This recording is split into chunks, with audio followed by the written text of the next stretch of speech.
बोल विष्णु भगवान की जय।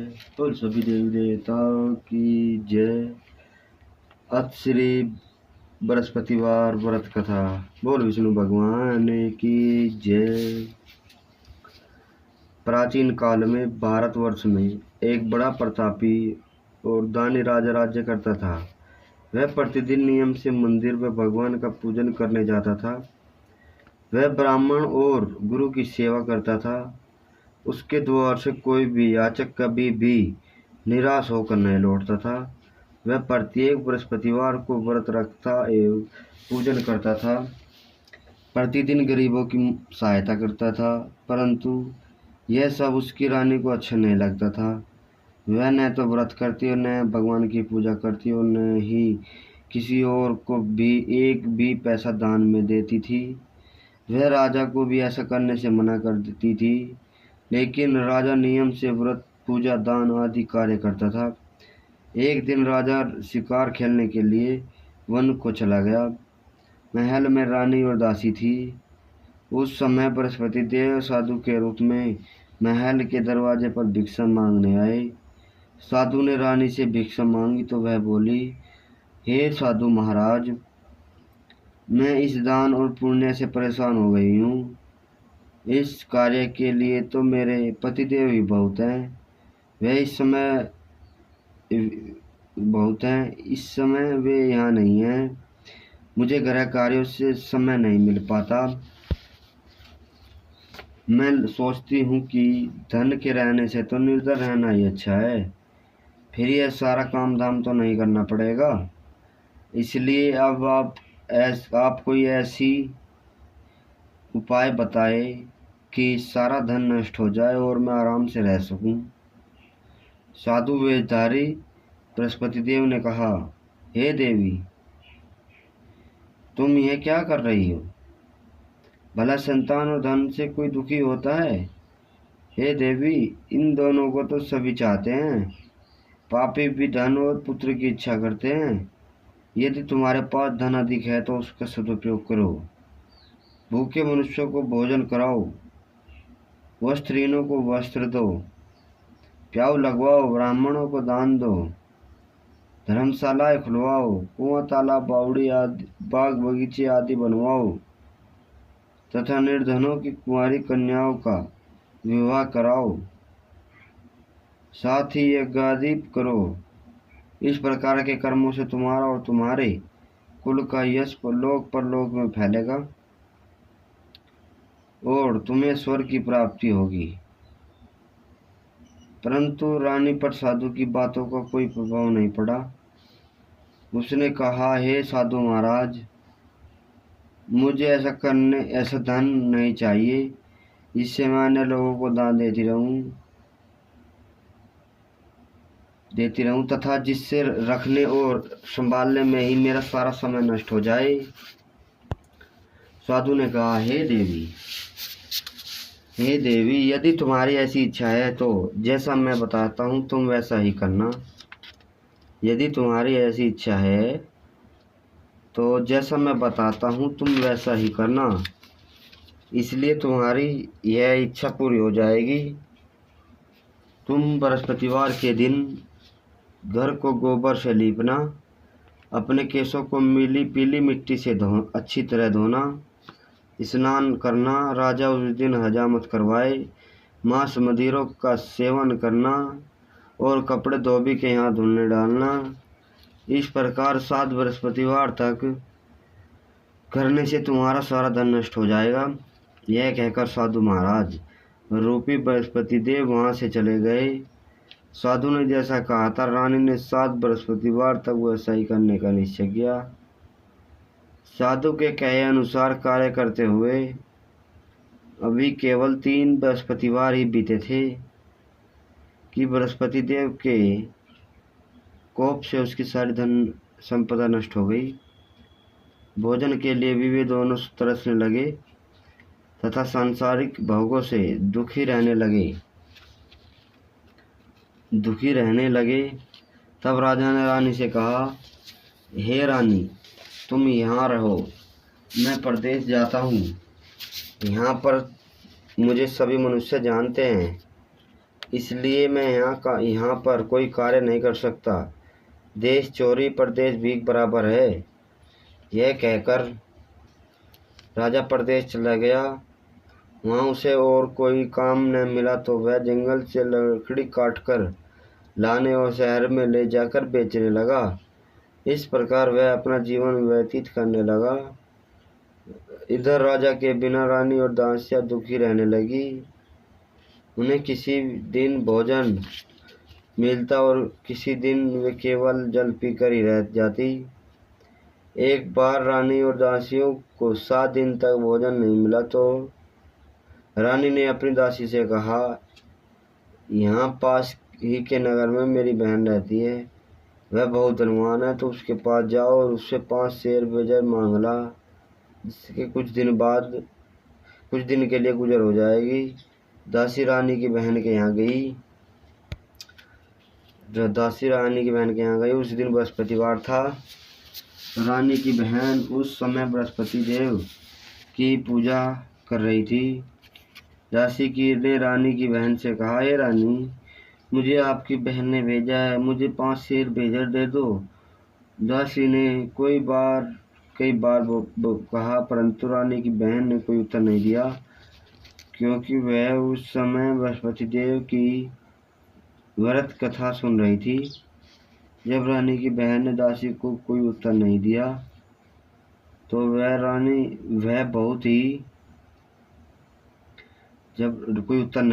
वह बहुत दुखी होकर लौटकर उसने रानी से कहा, हे रानी, आपकी बहन तो बहुत ही घमंडी स्त्री है। वह छोटे लोगों से बात भी नहीं करती। मैंने उससे कहा तो उसने कोई उत्तर नहीं दिया। मैं वापस चली आई। रानी बोली, इसमें उसका कोई दोष नहीं है। बुरे दिनों में कोई सहारा नहीं देता। अच्छे बुरे का पता विपत्ति के समय चलता है। जो ईश्वर की इच्छा होगी वैसा ही होगा। यह सब हमारे भाग्य का दोष है। इधर जब रानी की बहन कथा सुनकर उठी तो उसने सोचा कि मेरी बहन की दासी आई थी, परंतु व्रत की कथा सुनने के कारण मैं उससे नहीं बोली और इससे वह बहुत दुखी हुई होगी।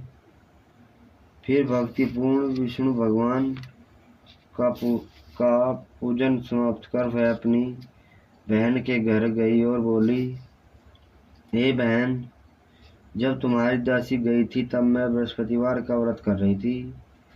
जब तक कथा होती है तब तक न तो वहाँ से उठते हैं और न ही बोलते हैं, इसलिए मैं नहीं बोली।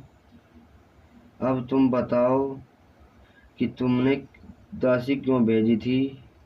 रानी बोली, बहन, मेरे घर अनाज नहीं था। तुम तो घर की दशरथ जानती हो, इसलिए मैंने दासी को तुम्हारे पास 5 शेर बेजर लेने के लिए भेजा था।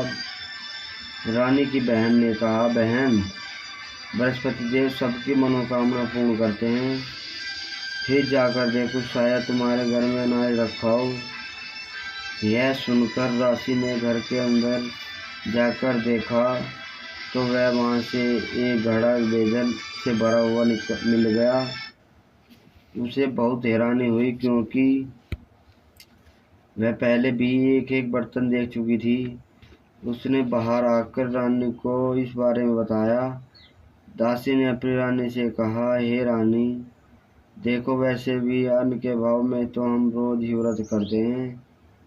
इनसे व्रत की विधि और कथा पूछकर हम भी उस व्रत को क्या करेंगे।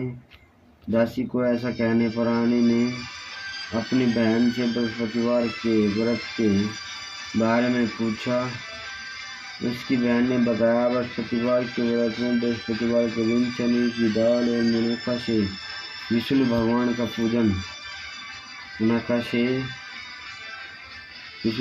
का केले की जड़ में पूजन करना और दीपक जलाना चाहिए। पीला भोजन करना चाहिए तथा कथा सुननी चाहिए। इस प्रकार करने से बृहस्पति देव प्रसन्न होकर अन्न, पुत्र और धन देते हैं तथा सारी मनोकामनाएं पूरी करते हैं। पर व्रत और पूजन कर की विधि बताकर रानी की बहन अपने घर लौट गई। रानी और दासी दोनों ने निश्चय किया कि वे बृहस्पति देव का पूजन जरूर करेंगी। 7 दिन बाद बृहस्पतिवार के दिन उन्होंने व्रत रखा। वे गुड़साल में जाकर चना और गुड़ बीन लाई और उस चने की दाल बनाकर उससे वह गुड़ से केले की जड़ तथा विष्णु भगवान की पूजा की। अब पीला भोजन कहाँ से आए, यह सोचकर दोनों बड़ी दुखी हुई।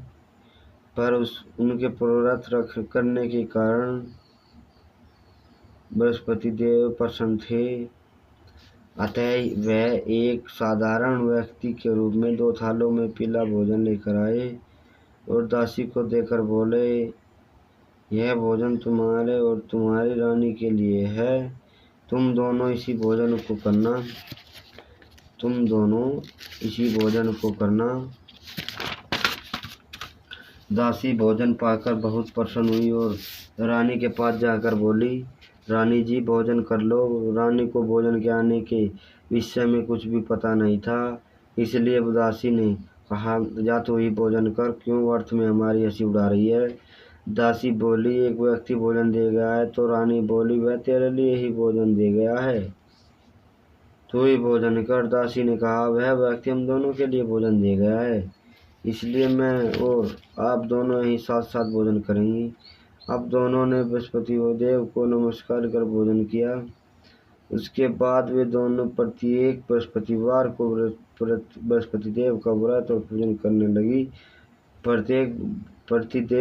बृहस्पति देव की कृपा से उनके पास फिर से धन हो गया, परंतु रानी पहले की तरह ही आलस्य करने लगी। अब तब दासी ने कहा, देखो रानी, तुम पहले भी इसी तरह आलस्य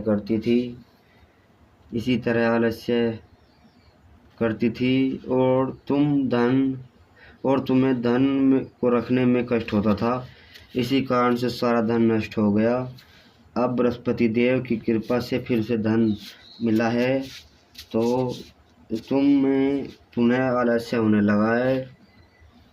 बड़ी कठिनाइयों के बाद हमने यह धन पाया है, इसलिए तुम्हें दान पुण्य करना चाहिए, भूखे मनुष्यों को भोजन करना चाहिए तथा प्याऊ लगवानी चाहिए, ब्राह्मण और दीनहीनों को दान देना चाहिए, कुआं, तालाब, बावड़ी आदि का निर्माण करवाना चाहिए, मंदिर पाठशालाएं बनवानी चाहिए, निर्धनों की कुंवारी कन्याओं का विवाह करवाना चाहिए और धन को शुभ कार्यों में खर्च करना चाहिए, जिससे तुम्हारे कुल का यश बढ़े और तथा तुम्हें स्वर्ग प्राप्त हो और पितर प्रसन्न हो। दासी की बात मानकर रानी इसी प्रकार सत्कार्य करने लगी। उसका यश चारों ओर फैलने लगा। उधर जब राजा प्रदेश गया तो वह वहाँ बहुत दुखी हो रहने लगा। वह प्रतिदिन जंगल में जाकर लकड़ियाँ बीनकर लाता और उन्हें शहर जाकर बेचाता।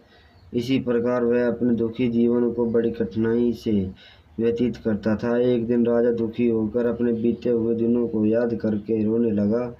तभी वहाँ बृहस्पति देव एक साधु के रूप में आए और राजा के पास आकर बोले, हे लकड़हारे, तुम इस सुनसान जंगल में किस चिंता में खोए बैठे हो? तुम मुझे बताओ। यह सुनकर राजा की आंखों में आंसू भर आए और वह साधु को प्रणाम कर बोला, हे प्रभु, अब तो सब कुछ जानते हैं। यह कहकर राजा ने साधु को अपनी सारी कहानी सुना दी। महात्मा जी ने राजा से कहा, हे राजा, तुम्हारी पत्नी ने बृहस्पति देव का अनादर किया था, जिसकी वजह से तुम्हारी यह दशा हुई। अब तुम किसी प्रकार की चिंता न करो, भगवान तुम्हें पहले से भी अधिक धन देंगे। तुम्हारी पत्नी ने बृहस्पतिवार का व्रत करना प्रारंभ कर दिया है। अब तुम भी बृहस्पतिवार का व्रत किया करो और चने की दाल का चने की दाल व गुड़ को जल के लोटे में डालकर केले की जड़ में पूजन करो। पूजन करने के बाद बृहस्पति देव की कथा कहो या सुनो। बृहस्पति भगवान तुम्हारी सारी मनोकामनाओं को पूर्ण करेंगे।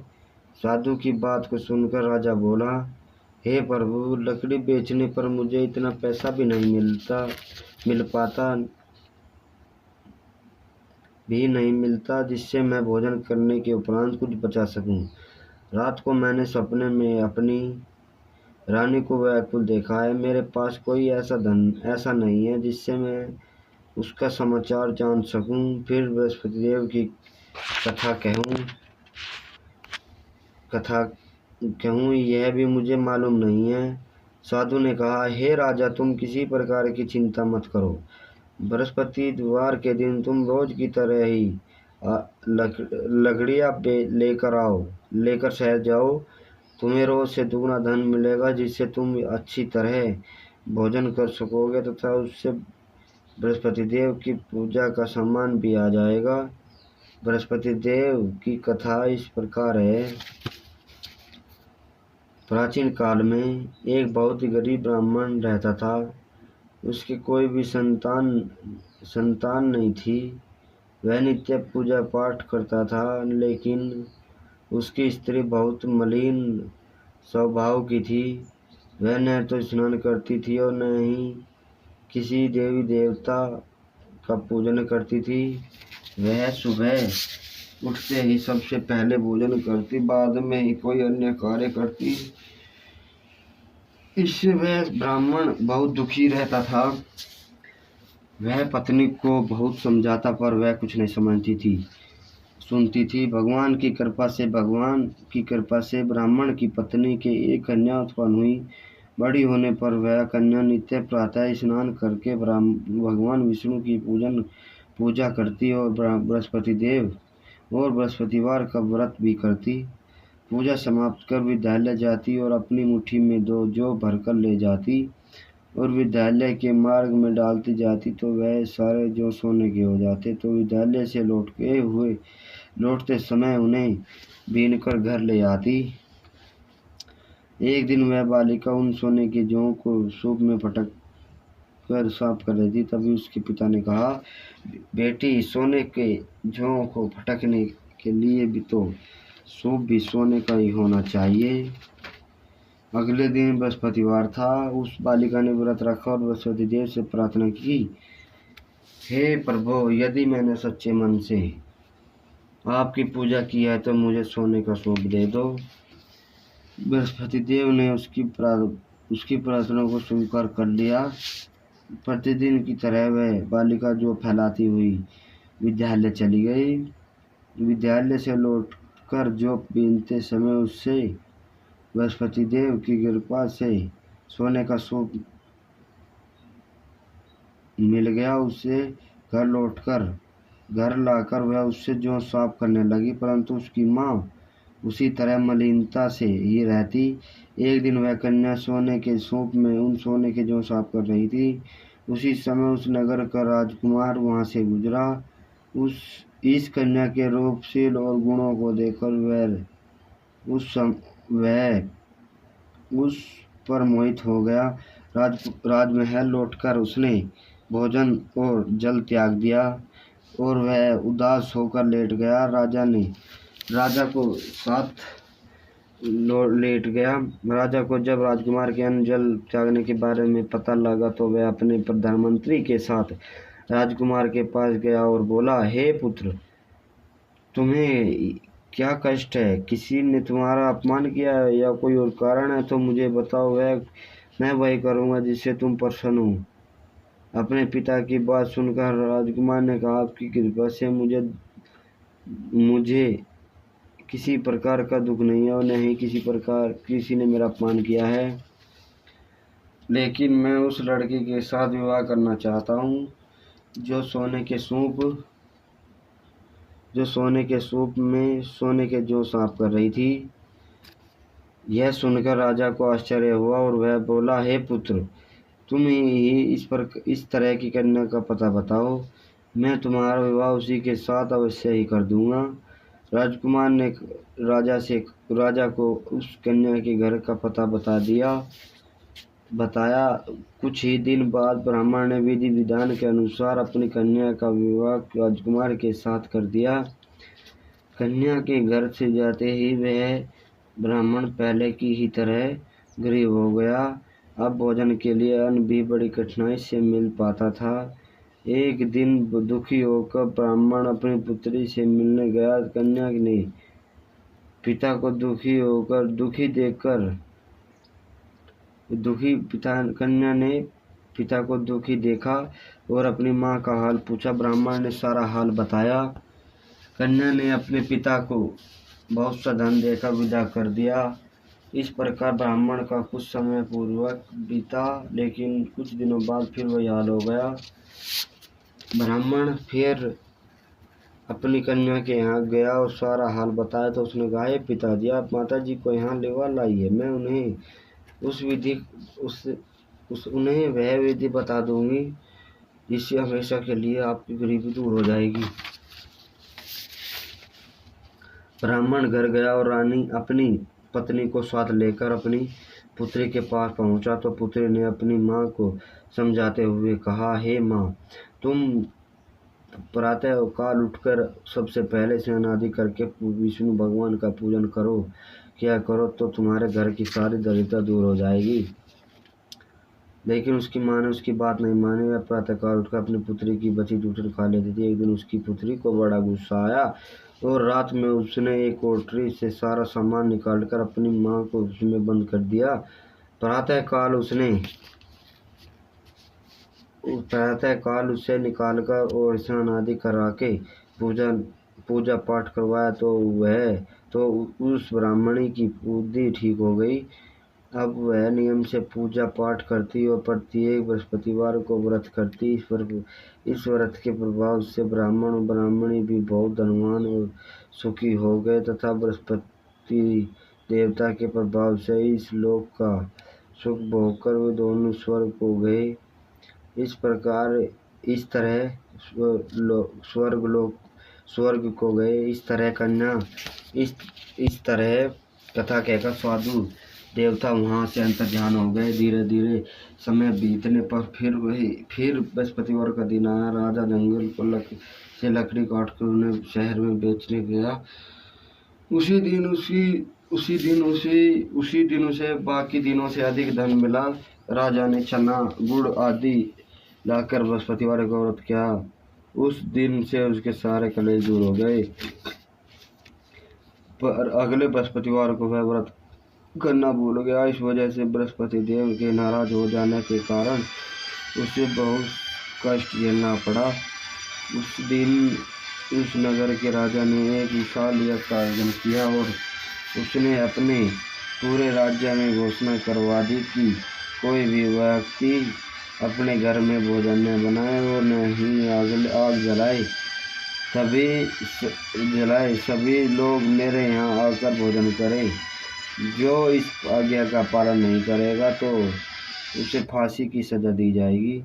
राजा के आदेश के अनुसार राज्य के सभी निवासी राजा के भोज में सम्मिलित हुए, पर लकड़हारा थोड़ी देर से पहुंचा, इसलिए राजा उसे अपने साथ महल में ले गया। जब राजा लकड़हारे को भोजन करा रहा था तो रानी की दृष्टि उस खूंटी पर गई जिस पर उसका हार लटका हुआ था। वहाँ उसे हार दिखाई नहीं दिया। रानी ने सोचा कि अवश्य ही मेरा हार इस लकड़हारे ने चुरा लिया है। उसने उसी समय सैनिक बुलवाकर उस लकड़हारे को बंदी गृह में डलवा दिया। जब लकड़हारा बंदी गृह में गया तो दुखी होकर सोचने लगा कि न जाने किस जन्म में मैंने पाप किया था जो मुझे यह धन मिला है। और उसी साधु को याद करने लगा जो उसे जंगल में मिला था। उसी समय बृहस्पति देव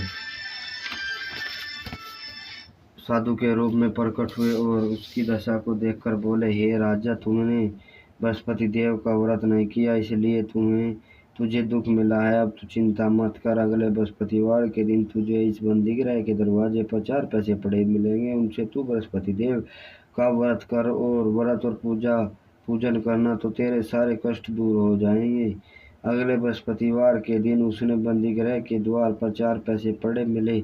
राजा के ने पूजा का सामान मंगवाया और कथा कहकर प्रसाद बांटा। उसी रात बृहस्पति देव ने उस नगर के राजा को सौपन में कहा, हे राजा, तूने जिस व्यक्ति को बंदी गृह में बंद कर रखा है वह निर्दोष है, वह एक अन्य नगर का राजा है, उसे छोड़ दे। रानी का हार उसी खूंटी पर लटका हुआ है, अगर तू उसे नहीं छोड़ेगा तो मैं तेरे सारे राज्य को नष्ट कर दूंगा। प्रातःकाल उठकर राजा ने खूंटी पर हार को टंगा हुआ देखा तो उसने लकड़हारे को बुलाकर क्षमा मांगी। राजा के योग्य सुंदर वस्त्रहीन आभूषण देकर उसे विदा किया। इधर एक दिन रानी और दासी सोचने लगी कि राजा न जाने राजा किस हाल में होंगे, उनका कुछ अता पता नहीं है। उन्होंने बृहस्पति देव से प्रार्थना की। भगवान ने रात में राजा को स्वप्न में दर्शन देकर कहा, हे राजा उठ, तेरी रानी तुझे याद कर रही है। अब तू अपने देश लौट जा। राजा प्रातःकाल उठकर सोचने लगा कि स्त्री राज जाति तो खाने और पहनने की ही साथी होती है, पर भगवान की आज्ञा को मानकर वह अपने नगर को चलने लगा। जब राजा नगर के पास पहुंचा तो उसे बहुत आश्चर्य हुआ। नगर में पहले से भी अधिक बाग, तालाब, कुएं, बहुत सी धर्मशालाएं और मंदिर आदि बने हुए थे। राजा ने पूछा कि बाग और धर्मशालाएं किसकी हैं? तब नगर के सभी लोग कहने लगे कि यह सब रानी और दासी ने बनवाए हैं। यह सुनकर राजा को आश्चर्य हुआ और गुस्से भी आया। जब रानी ने यह सुना कि राजा आ रहे हैं तो वह अपनी दासी से बोली, देख, राजा हमें बुरी दशा में छोड़ गए थे, वे हमारी ऐसी दशा देखकर लौट न जाएं, इसलिए तू दरवाजे पर जाकर खड़ी हो जा। रानी के आदेश पर दासी दरवाजे पर खड़ी हो गई। जब राजा आए तो उन्हें अपने साथ महल में लिवा लाई। तब राजा ने क्रोध में रानी से पूछा, बताओ, यह धन तुम्हें कैसे मिला है? तब रानी ने उसे बताया कि हमें यह सारा धन बृहस्पति देव का व्रत करने के कारण प्राप्त हुआ है। अब राजा ने निश्चय किया कि 7 दिन बाद तो सभी बृहस्पति देव की पूजा करते हैं, पर मैं रोज दिन में 3 बार कथा करूँगा तथा रोज व्रत करूँगा। अब हर समय राजा के दुपट्टे में चने की दाल बंधी रहती और वह दिन में 3 बार कथा कहता। एक दिन राजा ने सोचा कि अपनी बहन के यहाँ आऊँ। यह सोचकर राजा घोड़े पर सवार होकर अपनी बहन के यहाँ चल दिया। मार्ग में उसे कुछ आदमी एक मुर्दे को लेकर जाते हुए दिखाई दिए। राजा ने उन्हें रोककर कहा, अरे भाइयों, मुझसे बृहस्पति भगवान की कथा सुन लो। वे बोले, लो, हमारा तो आदमी मर गया है, इसे अपनी कथा की पड़ी है। लेकिन कुछ व्यक्तियों ने कहा, अच्छा कहो, हम तुम्हारी कथा को सुनेंगे। राजा ने चने की दाल निकाली और कथा कहनी शुरू कर दी। कथा के आदि होते ही मुर्दा हिलने लगा और जैसे ही कथा समाप्त हुई वैसे ही राम राम कहते हुए वह मुर्दा उठकर खड़ा हो गया। राजा वहाँ से आगे बढ़ा तो चलते चलते शाम हो गई। आगे मार्ग में उसे एक किसान खेत में हल चलाता हुआ दिखा। राजा ने उसे कहा, अरे भैया, तुम मुझसे बृहस्पति भगवान की कथा सुन लो। किसान बोला, जितनी देर में तेरी कथा सुनूंगा उतनी देर में तो मैं 4 खेत जोत लूँगा। जा अपनी कथा किसी और को सुनाना। राजा अगले आगे चलने लगा। राजा के वहाँ से जाते ही किसान के बैल पछाड़ खाकर गिर गए और किसान के पेट में बहुत तेज दर्द होने लगा। उसी समय किसान की माँ रोटी लेकर खेत पर गई खेत पर आई। जब उसने अपने पुत्र की यह दशा देखी तो उसने उससे सारा हाल पूछा। किसान ने सारी बात बता दी। किसान की माँ दौड़े दौड़े राजा के पास गई और उससे कहने लगी, मैं तुझसे कथा सुनूंगी, तू अपनी कथा मेरे खेत पर चलकर ही कहना। राजा ने लौटकर खेत पर जाकर कथा कही, जिसे सुनते ही बैल उठकर खड़े हो गए और किसान के पेट में दर्द होने भी बंद हो गया। राजा अपनी बहन के घर पहुंचा। बहन ने भाई का बड़ा स्वागत किया। दूसरे दिन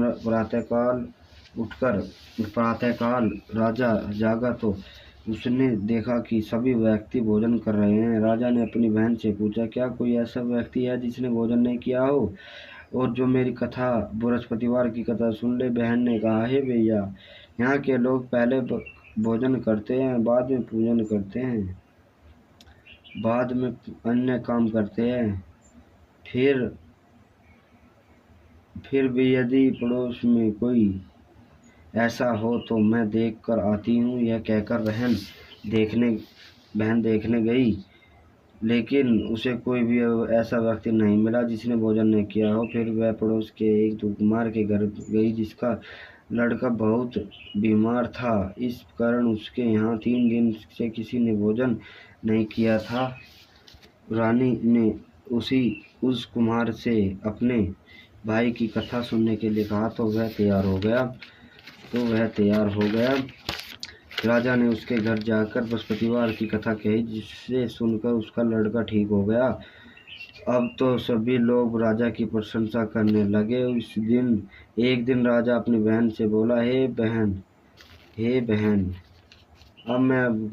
अब मैं अपने घर चलूँगा, तुम भी तैयार होकर चलो। राजा की बहन ने अपनी सास से अपने भाई के साथ जाने की अनुमति मांगी तो सास ने कहा, चली जा, पर अपने लड़कों को साथ में न ले जा, क्योंकि तेरे भाई के कोई संतान नहीं है। वह बहन ने अपने भाई से कहा, हे भैया, मैं तो चलूँगी, लेकिन कोई बच्चा नहीं जाएगा। तो राजा बोला, जब कोई बच्चा ही नहीं चलेगा तो तू ही चलकर क्या करोगी? दुखी मन से राजा अपने घर लौट आया। घर आकर राजा ने अपनी रानी से कहा, हम निसंतान हैं, इसलिए लोग हमसे परहेज करते हैं। वह भोजन आदि किए बिना ही शय्या पर लेट गया। रानी ने कहा, हे प्रभु, बृहस्पति देव ने हमें सब कुछ दिया है, अतः वे संतान भी अवश्य देंगे। उसी रात बृहस्पति देव ने राजा को स्वप्न में संतान प्राप्त होने का आशीर्वाद दिया। रानी गर्भवती हुई और 9वें महीने उसने एक सुंदर पुत्र को जन्म दिया।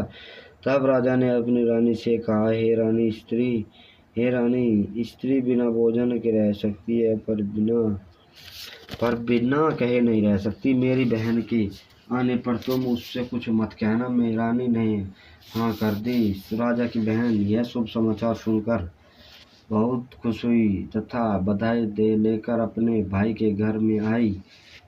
तो रानी ने कहा, घोड़ा चढ़कर नहीं आई, गधा चढ़ी आई। राजा की बहन बोली, भाभी, मैं इस प्रकार न कहती तो तुम्हें संतान कैसे मिलती? इस प्रकार जिसके मन में जो कोई कामनाएं हैं सभी को बृहस्पति देव पूर्ण करते हैं। जो व्यक्ति नियम से सद्भावना पूर्वक बृहस्पतिवार का व्रत करता है और कथा पढ़ता है, यह सुनता है, बृहस्पति देव उसकी सारी मनोकामनाएं पूरी करते हैं और सदा उसकी रक्षा करते हैं। जब रानी और राजा ने सच्ची भावना से बृहस्पति देव की कथा का गुणगान किया तो उनकी सारी इच्छाएं बृहस्पति देव ने पूरी कर दी। इसलिए सबको बृहस्पति देव की कथा सुनने के बाद प्रसाद लेकर जाना चाहिए और सच्चे हृदय से उनका मनन करते हुए जयकारा बोलना चाहिए। बोल विष्णु भगवान की जय, बोल बृहस्पति भगवान की जय, बोल लक्ष्मी माता की जय, बोल सभी देवी देवताओं की जय, बोल विष्णु भगवान की जय।